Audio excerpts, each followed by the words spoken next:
Nobody expected the weakest child in the cafe to walk up to the richest man in the room and ask for a place at his table. Nathan Cole barely noticed the bustle of Seattle's Pike Place market that morning. His world had long ago gone quiet. A black suit, a black coffee, and a silence no one dared interrupt, that was his ritual. But then a tiny figure stopped beside him, clutching a worn-out rabbit with one ear missing. Her cheeks were hollow, her wool hat pulled down too far for comfort, and yet she lifted her chin with surprising courage. "Is this seat taken?" Her voice was thin but steady, as if the question mattered more than the answer.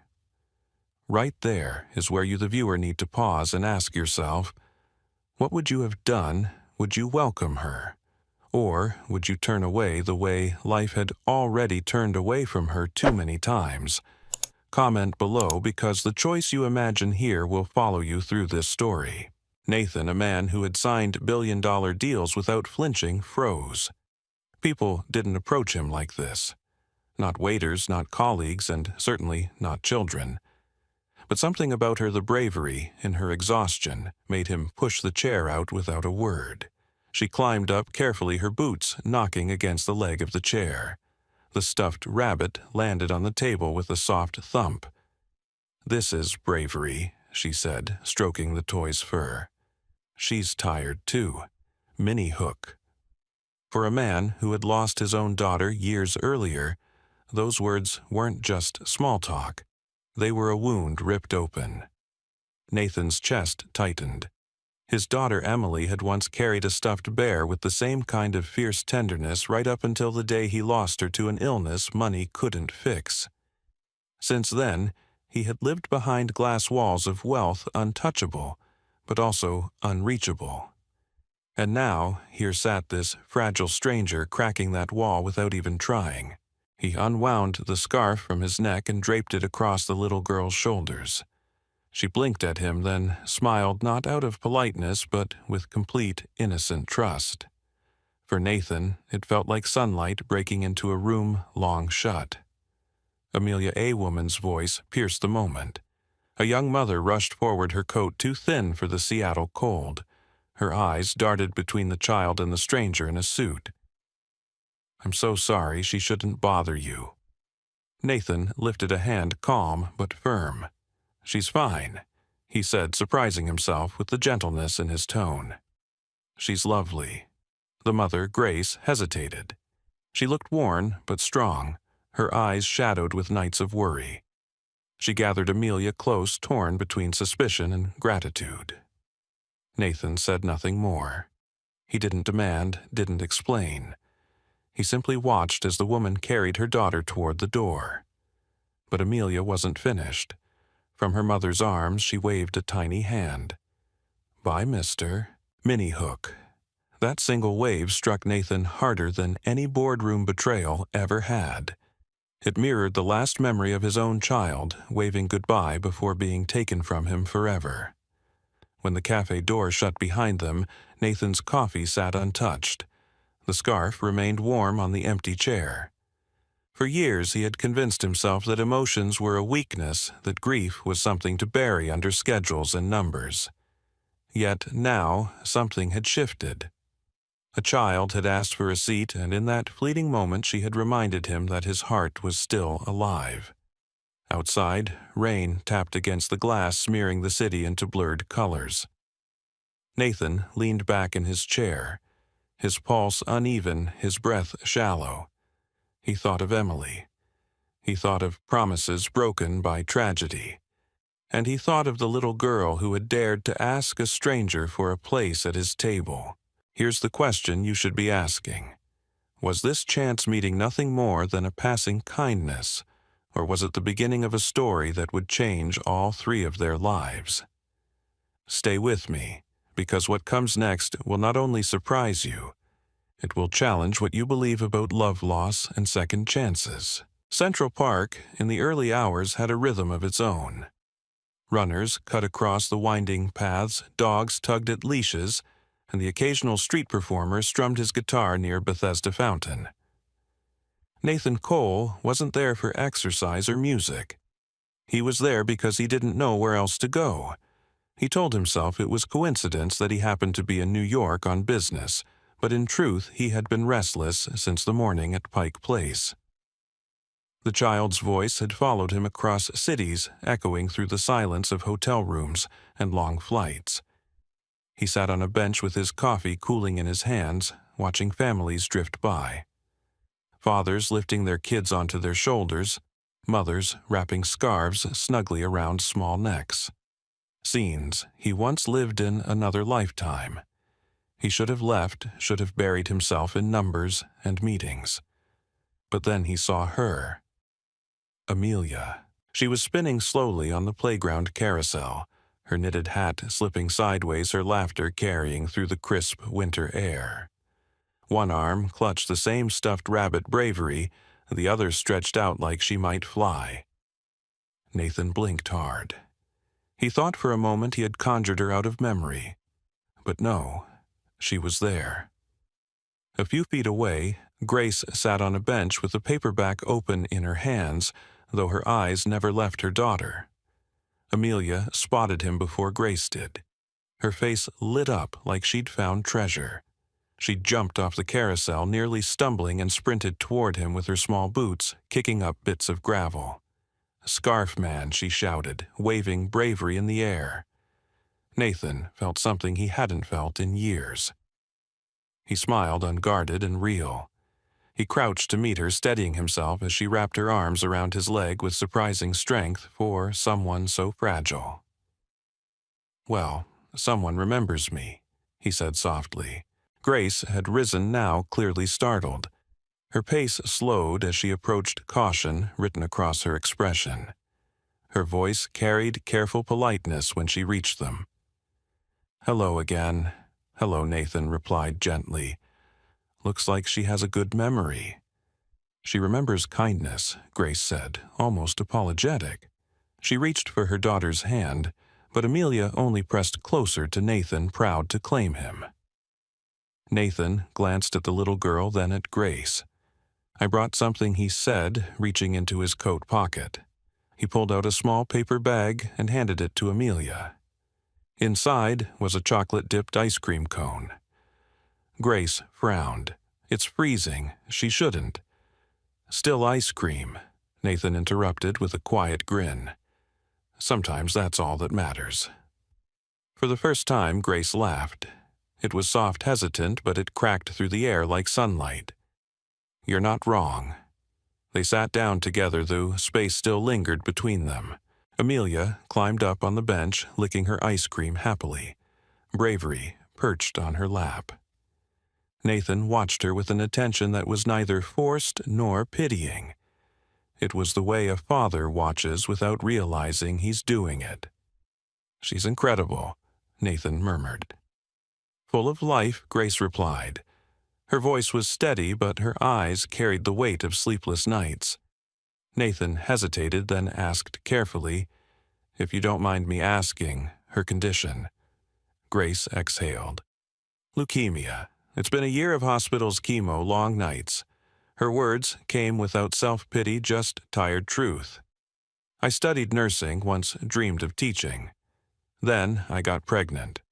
Her father left before she was born. Since then, I do what I can, waitressing, cleaning, whatever keeps us going." Nathan felt the familiar tightness in his chest. He could have looked away, but he didn't.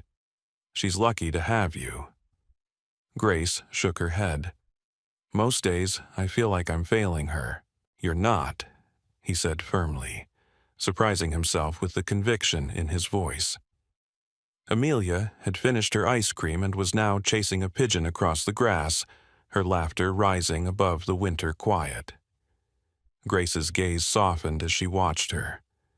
Nathan followed her eyes, then said quietly, "I had a daughter." Grace turned toward him, her expression shifting. "Emily. She would have been 5 now. My wife, Claire, passed from a brain tumor 3 years ago.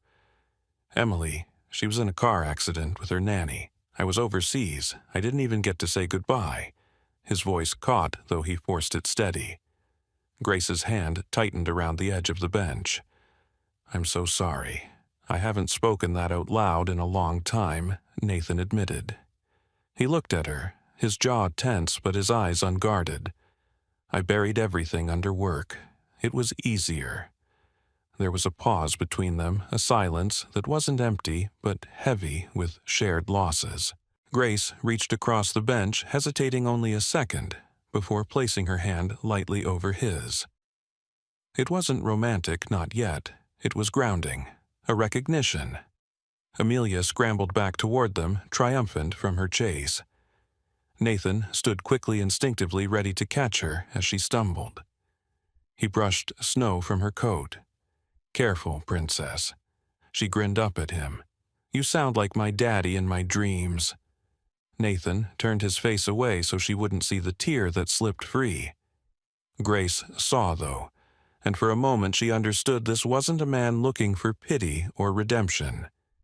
This was someone who had known loss so deep it could either hollow you out or teach you to hold on tighter.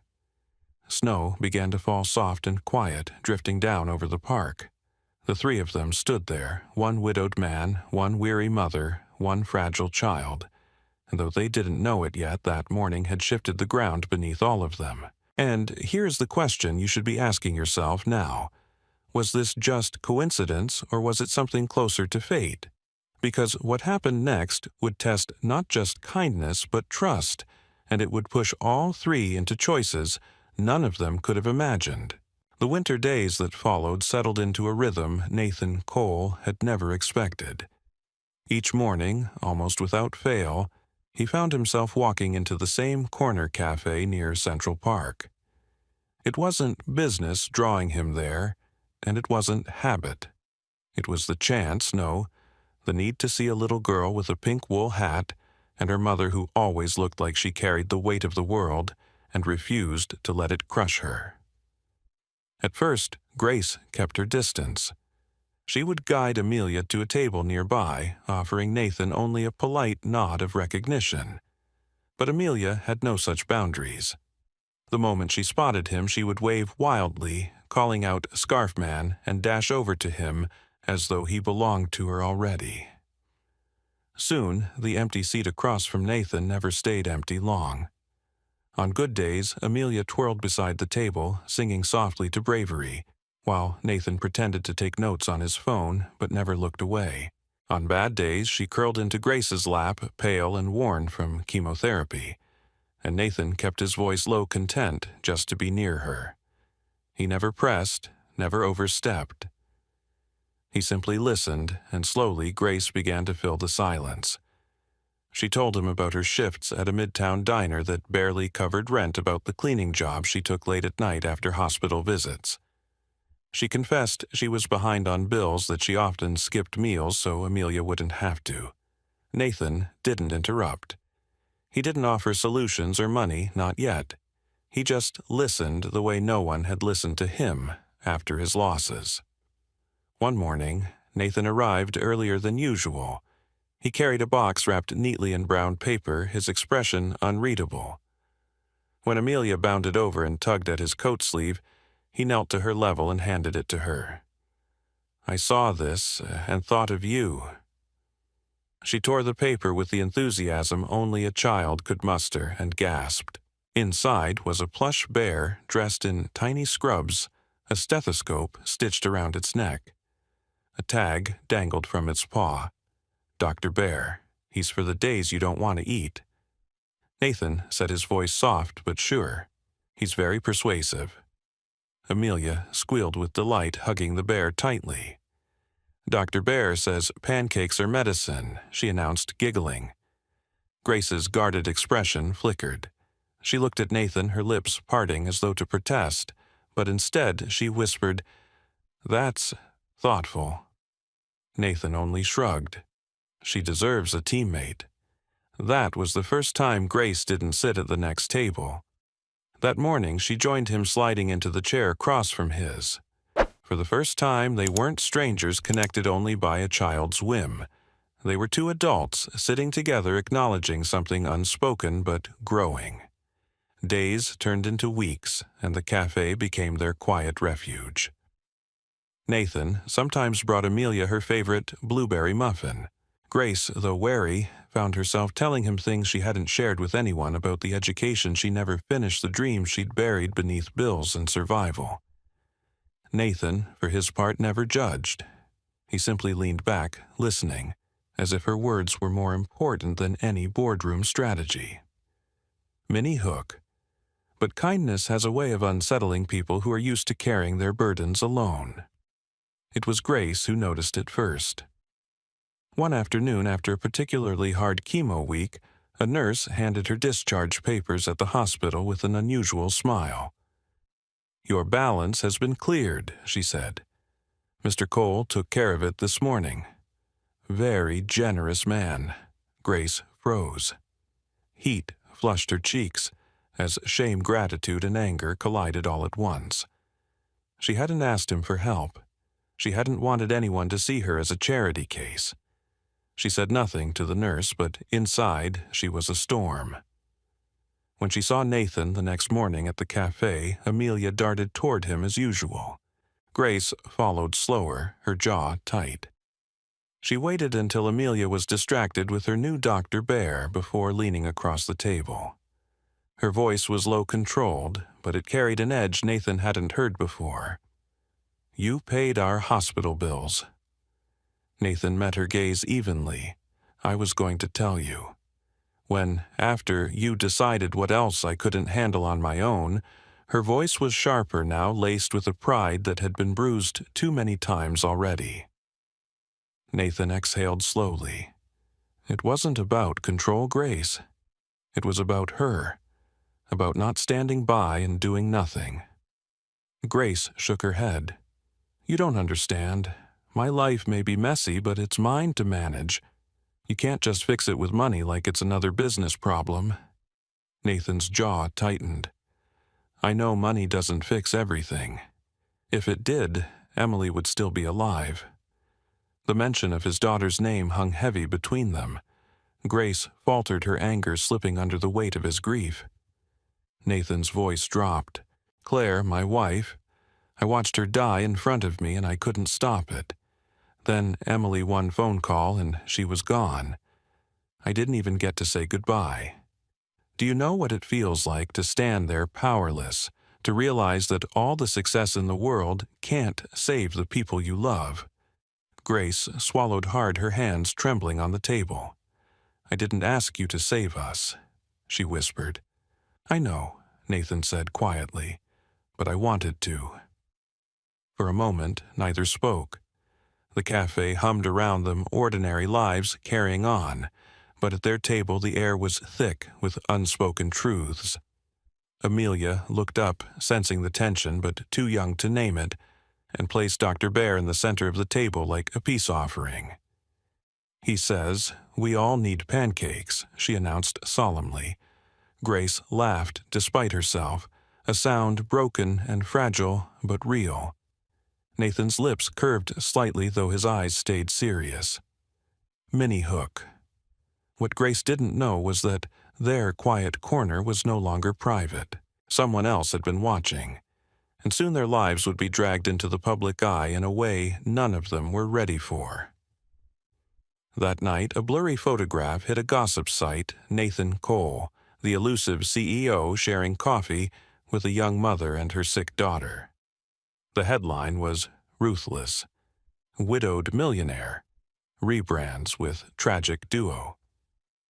Charity stunt or genuine heart Grace saw it the next morning, sent by another parent from Amelia's daycare. Her stomach dropped as she scrolled through the article, her hands trembling.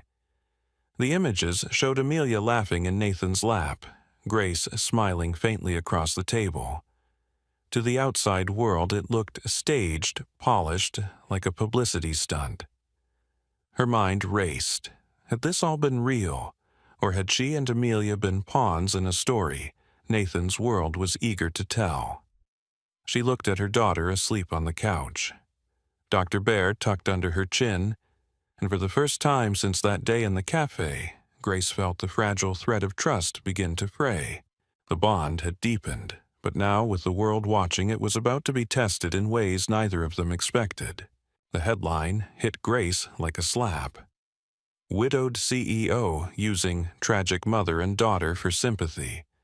Her phone lit up with messages from people she barely knew, some curious, some pitying. The photographs told their own story. Nathan Cole in his tailored coat, Amelia wrapped in his scarf, Grace seated nearby. To strangers it looked staged, almost rehearsed. Grace's stomach twisted as she closed the article. For weeks, she had allowed herself to believe what was growing between them was genuine, that Nathan's attention wasn't performance. Now, doubt rushed in like a flood. That morning, she blocked his number. She didn't answer his emails. She avoided the cafe instead, carrying her coffee in a paper cup and walking Amelia to the park as quietly as possible. When Nathan appeared outside her apartment 3 days later, she opened the door just wide enough to meet his eyes. "I didn't know about the article," he said immediately, his voice urgent. "Grace, I swear, I didn't leak anything. I didn't want that. But it happened," she answered flatly. "And now, people think we're some kind of PR stunt for you. You live in a world where cameras follow you. I don't. Amelia doesn't. We don't belong in that. Don't you know me better than that?" he asked. Her grip tightened on the door. "Do I?" Her eyes narrowed. "Because from where I stand, it looks like everything you do has an angle. Maybe this was just convenient for you." The words hit him harder than she realized. He started to answer, but she had already closed the door. For the first time since they'd met, Nathan found himself standing powerless, not against death or loss this time, but against a wall of mistrust. That night, Nathan walked through his penthouse past rooms that had grown colder with every year of silence. He paused outside the one door he rarely opened, Emily's room. He turned the handle and stepped inside. It still smelled faintly of powder and childhood, though years had passed. Her toys were lined neatly.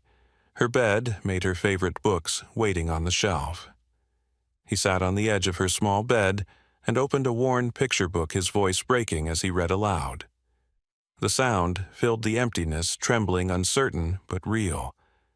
For the first time, he allowed himself to cry, not as a CEO, not as a man expected to remain strong, but as a father still mourning his child. Meanwhile, Amelia had noticed his absence. She asked her mother why the scarf man no longer met them at the cafe. Grace tried to brush it aside, but children notice what adults pretend isn't there. One evening, Grace was busy unpacking groceries when Amelia slipped out the front door. Bravery clutched tight in her hand, and a note scrawled in crayon folded in her pocket. She told the neighbor she was going to find her friend. She meant Nathan. When Grace realized the apartment door was ajar and Amelia's hat was missing, panic set in. She searched every room, then the street, her voice breaking as she shouted her daughter's name. Her trembling hands dialed Nathan. "She's gone," she gasped when he answered. "I think she went looking for you." Nathan didn't hesitate. "Stay where you are. I'll find her." He drove faster than he had in years, scanning the sidewalks, his heart pounding with every block. Then, through the falling snow, he spotted her. Amelia sat on a bench outside the cafe, where it had all begun, her legs too short to reach the ground. Bravery on her lap, waiting patiently. Nathan jumped from the car and ran to her. "Amelia," he breathed, dropping to his knees. She looked up, relief flooding her face. "I came to find you. Mama said you were gone." He pulled her close, his forehead resting against hers. "You can't do that, sweetheart. You scared us." His voice cracked. "You scared me." Grace appeared minutes later, breathless and frantic. The sight of her daughter, safe in Nathan's arms, made her collapse in tears.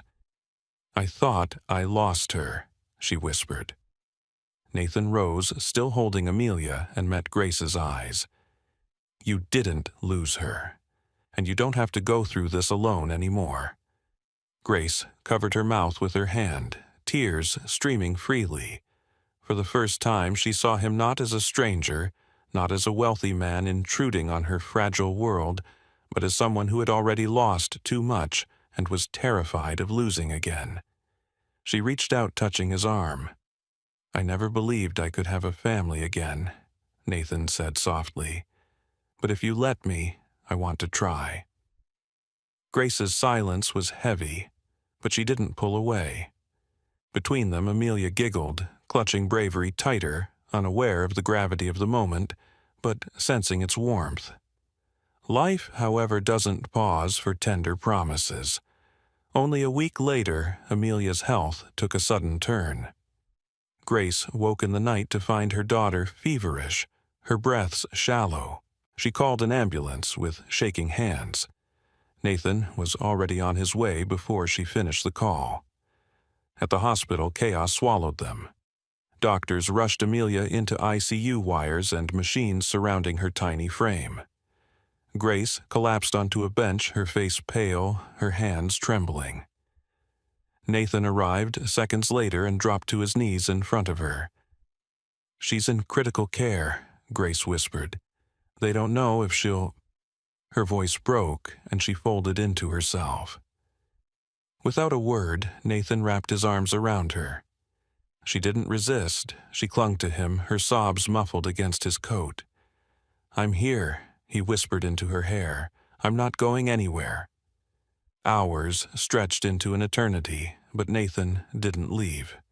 He made calls, and within hours a private team of pediatric specialists was on their way. Grace watched him stunned. This was not a man throwing money at a problem. This was someone steady-focused, refusing to surrender. "She's my family too," he said quietly when she asked why. When the doctors finally emerged, their expressions were cautious, but not grim. "She's stable," they said. "Still critical, but fighting." Grace's shoulders sagged with relief. Nathan sat beside her in the harsh hospital light. Slowly, she reached for his hand. Not in gratitude, not even in hope, but in trust. He laced his fingers with hers, and for the first time the bond between them wasn't fragile anymore. It was something neither of them could deny. Over the next days, Grace barely left Amelia's side. Nathan stayed too. He brought her food. She forgot to eat fresh clothes. She didn't think to pack quiet words when her strength faltered. In those hours of waiting, something deeper took root, not dependence, but partnership. Grace saw how he steadied her, how he never demanded, never made it about himself. Nathan saw how she endured with courage, even when exhaustion pulled at her. When Amelia finally opened her eyes and whispered, "Mama Nathan, I'm still alive," both adults broke down. Grace clutched her daughter's hand, and Nathan kissed her forehead with trembling lips.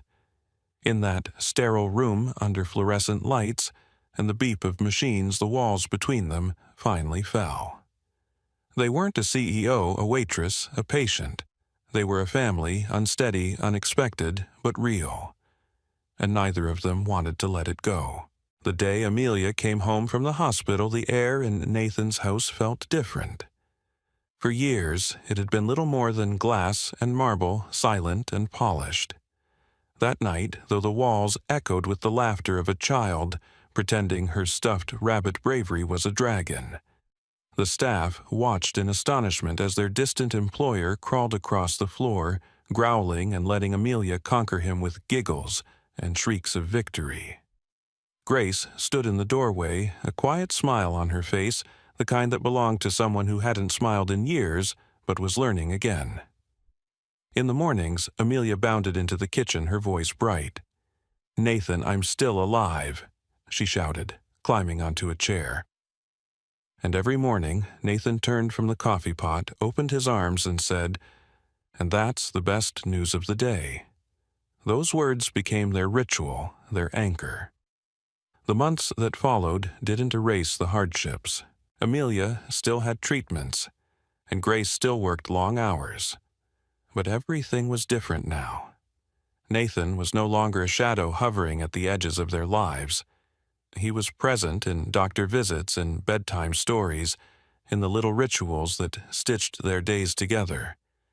For Grace, the weight she had carried for so long no longer felt impossible. She didn't feel alone. Spring brought new beginnings. Amelia's hair began to grow back in wisps of gold.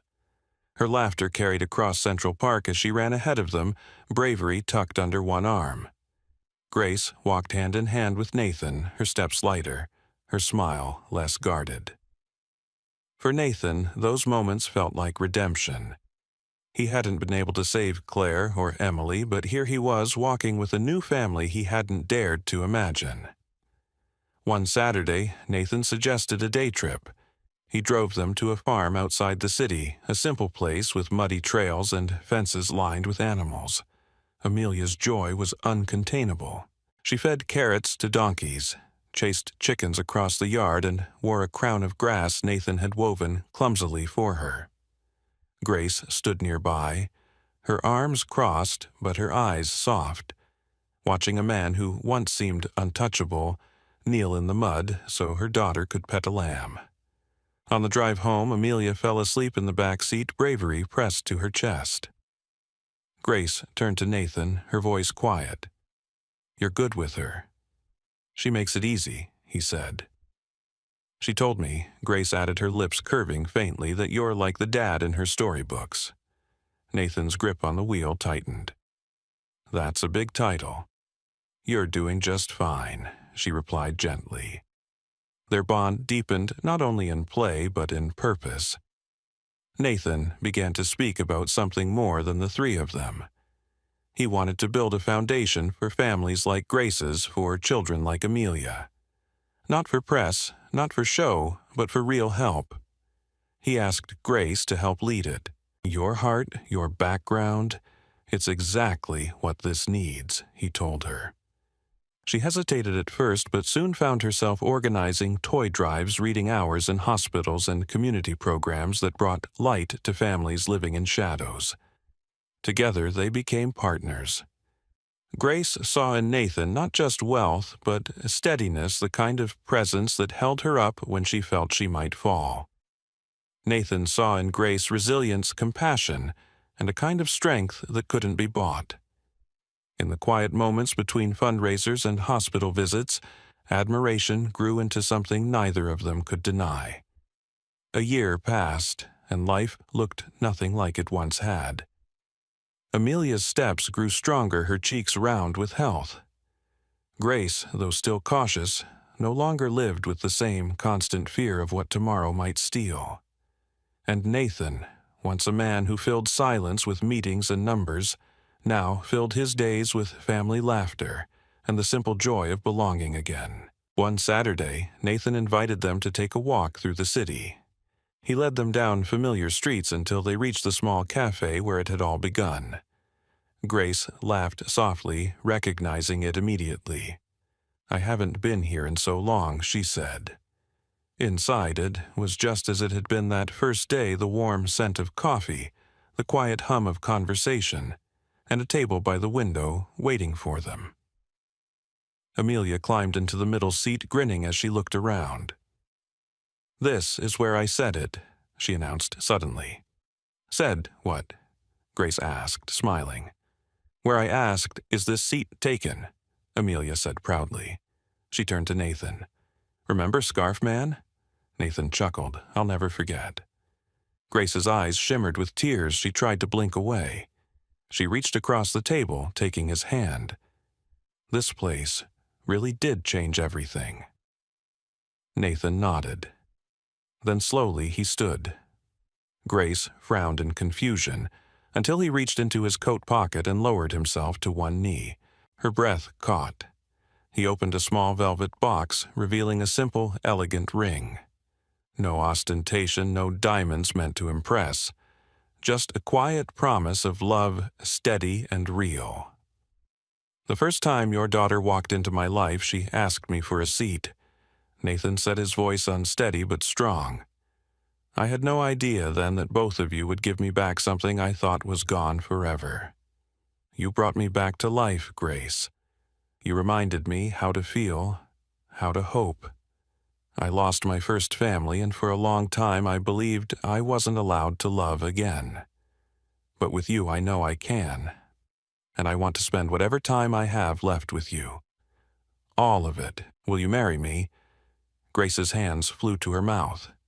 Tears streamed down her face as she nodded, unable to find words. Nathan slipped the ring onto her finger, his own eyes wet with emotion.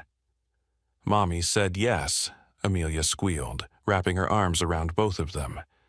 You're going to be my daddy for real. The cafe erupted in soft applause. The barista smiled from behind the counter. The late afternoon sun poured through the window, casting golden light over the three of them. Outside, the city carried on, unaware of the moment unfolding inside. For Nathan, Grace, and Amelia, time had paused. What began with a simple question had become something no headline could ever capture: a second chance at love, family, and hope. It all started with a little girl asking for a seat, and it ended, or maybe truly began, with a man choosing to say yes. From the very beginning, Nathan Cole's story seemed destined to end in silence. A widowed CEO, wealthy beyond imagination, yet empty at the core, he lived behind walls of grief, convinced that hope and love belonged only to his past. Grace, a young mother stretched thin by responsibility and exhaustion, carried her battles in quiet strength, fighting for her daughter's survival with little more than determination and faith. And Amelia, fragile in body but fierce in spirit, walked into Nathan's life with nothing but a stuffed rabbit named Bravery, and a simple question: is this seat taken? That one moment shifted everything. What began as a chance encounter grew into something far deeper.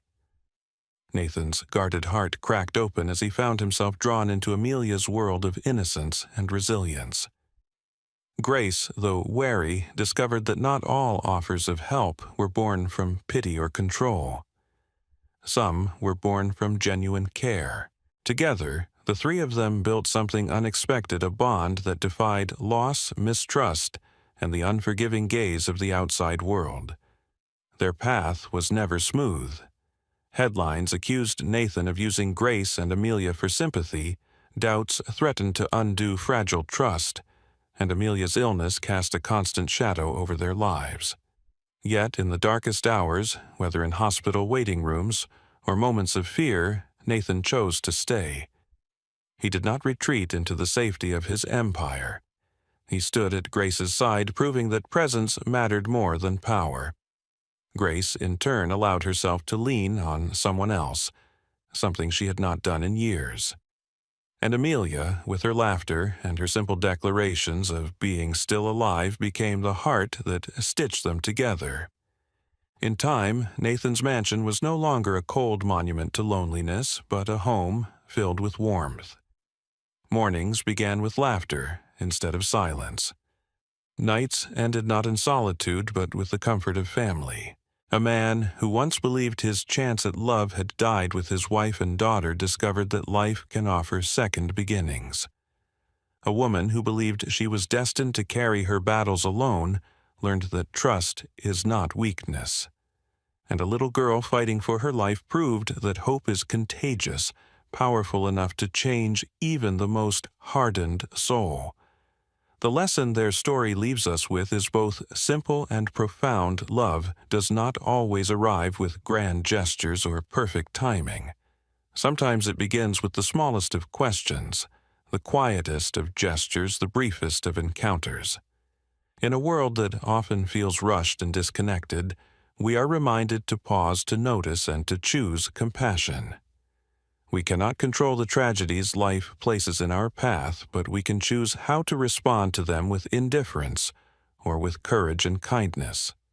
So the next time someone reaches out, whether with words or simply with weary eyes, remember Nathan, Grace, and Amelia. Remember that healing often begins not with solutions, but with presence, with listening, with saying yes when someone asks for a seat at your table. And remember that even in brokenness, love can rise again. If this story touched your heart, inspired you, or reminded you of the beauty in human connection, we invite you to join us. Subscribe to our channel, turn on notifications, and share this story with someone who still believes in second chances.